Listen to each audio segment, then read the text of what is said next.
আসসালামু আলাইকুম, আশা করি সবাই ভালো আছো।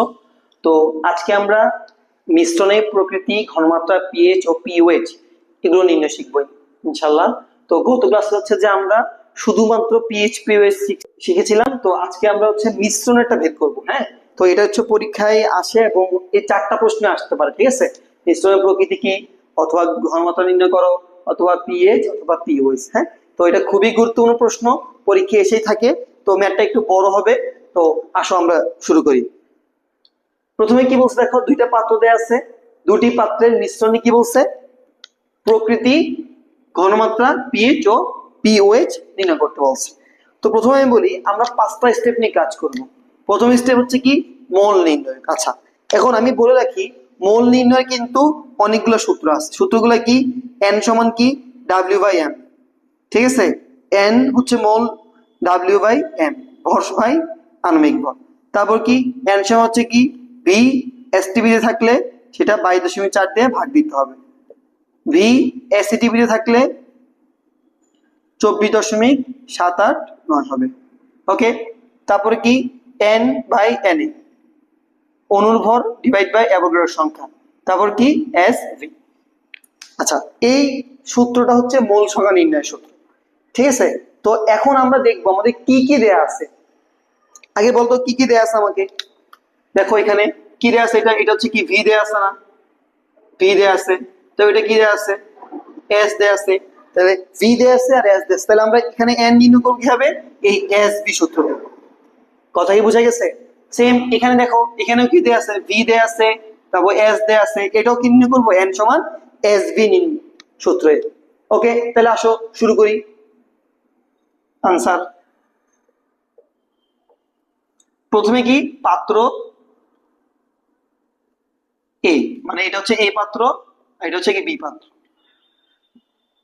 তাহলে এন সমান কি, এস, তাই না? এস হচ্ছে কত বলতো, 0.1, আর ভি হচ্ছে কত, 20। 20 এটা কিসে আছে ভাই, মিলিলিটার। সেটাকে অবশ্যই কিসে নিতে হবে, আমাদের লিটার নিতে হবে।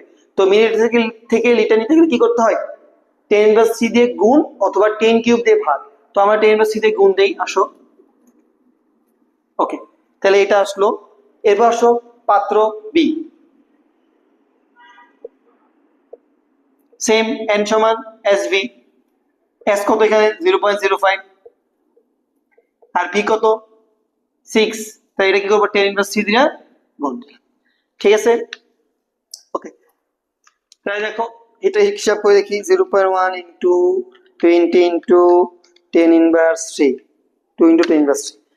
তাহলে এটা মান আসতেছে কত, 2 ইন্টু 10^3। আর এটা কত আসতেছে, তোমরাও ক্যালকুলেটর একটু দেখে ফেলো, হিসাব করে ফেলো, 3 ইন্টু 10^4। ঠিক আছে, তাহলে আমাদের স্টেপ 1 শেষ হলো। স্টেপ 1 কি ছিল, মোল নির্ণয় নিল। এবার আসো স্টেপ 2। স্টেপ 2 তে কি বলছে দেখো, বিক্রিয়া ও তুলনা। তাহলে আসো আমরা বিক্রিয়া করি, দুইটা পাত্রতে আছে, দুইটা পাত্রে বিক্রিয়া করি। এখানে কি কি হবে, H2SO4 সাথে কি, NaOH। তাহলে এখানে বিক্রিয়া কি উৎপন্ন হবে বলতো, Na2SO4 প্লাস পানি। তো এখানে কত হইলো, 2 মোল। ওকে, তাহলে এখন আমরা কি করবো, তুলনা করবো। আসো তুলনা করি। তাহলে আমরা কি বলতে পারি দেখো তো, 2 মোল NaOH বিক্রিয়া করে কয় মোলের সাথে, 1 মোল H2SO4 এর সাথে। সুতরাং 1 মোল বিক্রিয়া করে 1/2 মোল H2SO4 এর সাথে। তাহলে আমাদের কত দেয়া আছে, NaOH 3 ইন্টু 10^4 পাইছি না আমরা। তাহলে 3 ইন্টু 10^4 কত বিক্রিয়া করতেছে, 3 ইন্টু 10^4 বাই 2 মোল H2SO4। তাহলে কত আসে, 1.5 ইন্টু 10^4। ঠিক আছে, ওকে। আচ্ছা, এখন আসো এবার দেখি আমরা 1/5 কি, 10^4। তাহলে দেখো তো, H2SO4 আমার লাগতেছে এতটুকু, কিন্তু দেয়া আছে এতটুকু। তাহলে বলতো H2SO4 কি বেশি না? তোমার প্রয়োজন 1/5 10^4, দেয়া আছে তার থেকেও বেশি 2 × 10⁻³ তাহলে বেশি কে H2SO4 বেশি তাহলে আমরা দেখি আসো কতটুকু বেশি H2SO4 বেশি তাহলে এটা থেকে এটা বিয়োগ দাও 2 × 10⁻³ বিয়োগ 1.5 × 10⁻⁴ 1.85 × 10⁻³ ঠিক আছে তাহলে দেখো H2SO4 বেশি আছে তার মানে কি সুতরাং মিশ্রণটি কি অম্লীয় সুতরাং মিশ্রণটি হচ্ছে কি অম্লীয় ওকে তাহলে আমাদের কি প্রথম ম্যাথ হয়ে গেল কি বের করে ফেললাম আমরা প্রকৃতি নির্ণয় করে ফেললাম স্টেপ 4 শেষ তাহলে দেখো কি বললাম প্রথমে স্টেপ 1 এ কি করলাম মোল নির্ণয় করলাম দুইটার তো মোল নির্ণয় আমরা অনেকগুলো সূত্র রাখছি যে সূত্রটা আমাদের প্রয়োজন সেইভাবে বের করব এখানে NSB দেয়া আছে তাহলে n সমান কি SB দিয়ে করলাম দ্বিতীয় কি করলাম স্টেপ 2 বিক্রিয়া করলাম এই যে বিক্রিয়া ও তুলনা করলাম এই যে 2 মোল NaOH বিক্রিয়া করে 1 মোল সাথে 1 মোল কত আর যেটা দেয়া আছে NaOH এত মোল কত দেখলাম কে বেশি H2SO বেশি আর লিমিটিং কে NaOH লিমিটিং যে এটা যদি বেশি থাকে তাহলে এটা কি হবে লিমিটিং হবে তাহলে লিমিটিং সবসময় কি থাকবে বামে থাকবে ঠিক আছে এই যে লিমিটিং সবসময় বামে রাখছি ওকে যদি উল্টাটা করে ফেলতাম ভুলবশত আমি এই সালফিউরিক অ্যাসিড যদি এই পাশে রাখতাম NaOH এর পাশে রাখতাম তাহলে কি করতে হবে আমাকে কেটে সুতরাং করতে হবে কথা কি বোঝা গেছে এটা হচ্ছে যে মানে তুমি আগে রাফে করে নিবে আর কি লিমিটিং কোনটা তারপর লিমিটিংটা সবসময় বামে রেখে তবে বের করবা তো এটা হচ্ছে 1.5 × 10⁻⁴ আছে আর তোমার লাগবে এতটুকু আর আছে এতটুকু তাহলে বেশি আছে তাহলে যে কে বেশি আছে সালফিউরিক অ্যাসিড বেশি সুতরাং মিশ্রণটি হচ্ছে কি অম্লীয় এই গেল আমাদের প্রথম ম্যাথ এবার আসো 2 নাম্বারটা কি বলছে প্রকৃতি নির্ণয় ওকে তাহলে এটা গেলে একটা आंसर ওকে এবার আসো প্রকৃতি নির্ণয় গেল এবার ঘনমাত্রা নির্ণয় ঘনমাত্রার সূত্র কি অবশিষ্ট বাই মোলার সুতরাং ঘনমাত্রা অবশিষ্ট কত পেলাম এই যে এটা 1.85 × 10⁻³ ডিভাইড কি মোট আয়তন আয়তন হচ্ছে কত বলতো এই যে 20 আর 6 এর যোগফল কত 26 × 10⁻³ ব্যাস এটা হচ্ছে কি আমাদের ওকে তাহলে আসো দেখি এটা কত আসে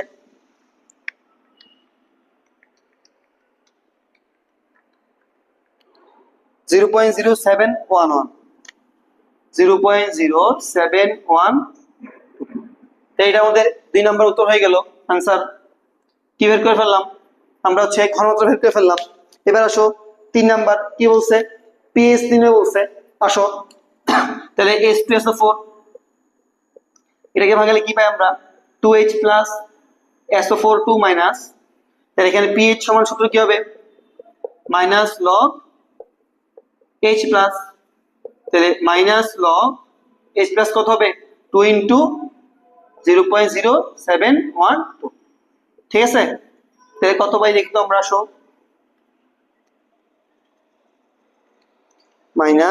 -log 0.84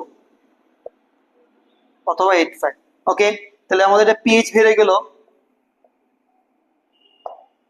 লাস্ট কি করবে আমাদের কি বের করতে হবে বলো তো pOH বের করতে হবে তো এটা কিভাবে বের করব আমরা জানি pH আর pOH যোগফল কত 14 তাহলে তোমার pOH সমান কত হবে 14 থেকে pH বিয়োগ 14 থেকে কত 0.85 বা তাহলে 14 বিয়োগ आंसर 13.15 শেষ आंसर তাহলে আমরা একসাথে 4টা ম্যাথ করে ফেললাম ঠিক আছে একটা ম্যাথের মাধ্যমে 4টা ম্যাথ করে ফেললাম ওকে প্রকৃতি ঘনমাত্রা pH pOH নির্ণয় তোমরা আশা করি বুঝতে পারছো প্রথমে মোল সংখ্যা নির্ণয় করলাম তারপর বিক্রিয়া করলাম তুলনা করলাম রাফে আগে লিমিটিং বের করে নিবা লিমিটিং সবসময় শুরুতে থাকবে মানে বামে থাকবে তারপর কি করলাম কে বেশি আছে দেখলাম সুতরাং তার মতন হবে অম্লীয় ঘনমাত্রা বের করলাম অবশিষ্ট ডিভাইড বাই মোট আয়তন এই যে মোট আয়তন 20 আর 6 26 তাও করলাম pH বের করলাম pH আর pH থেকে pOH এই হচ্ছে আমাদের তো এই ম্যাথটা খুবই গুরুত্বপূর্ণ ভালো করে দেখে রাখবা সালাম